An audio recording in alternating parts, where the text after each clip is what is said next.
Isinagawa ngayong araw ang Paskuhan 2023 kung saan 6,000 bata at matatanda ang nakatanggap ng maagang pamasko mula sa lokal na pamahalaan ng Pasay. Yan ang ulat ni Ryan Lisige.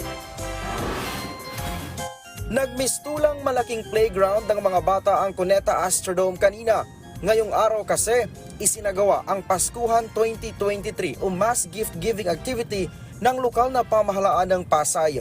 Talon dito, talon doon, takbo dito, takbo doon. Ang ibang bata, game na game din sa pagkanta. Isa sa maagang nagtungo dito, si Lola Natividad. Ang 3 taong gulang na kasamang apo ni Lola, nakatulog na dahil sa mga laruan ay pamimigay. Si Lola Natividad, lumiban pa sa trabaho, masamahan lang ang apo.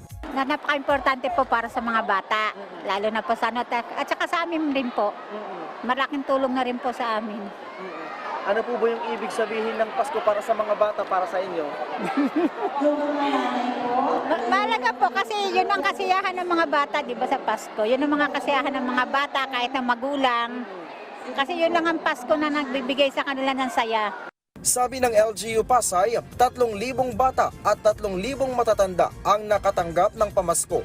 Bukod sa mga laruan, namahagi din ng ham, prutas at groceries na lalong nagbigay saya sa mga magulang.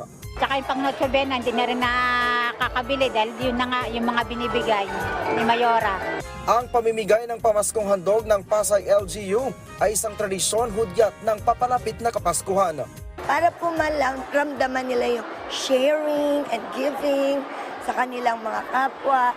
At syempre po, magkaroon din sila ng bonding time with their friends and families na kahit sandali lang, nagkaroon po sila ng oras sa isa't isa.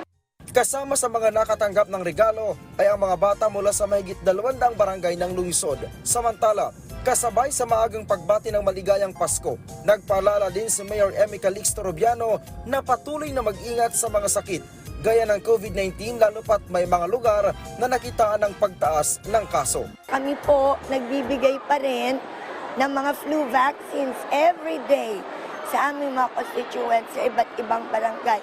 Flu and pneumonia vaccines. Ryan Lisiges para sa Bayan.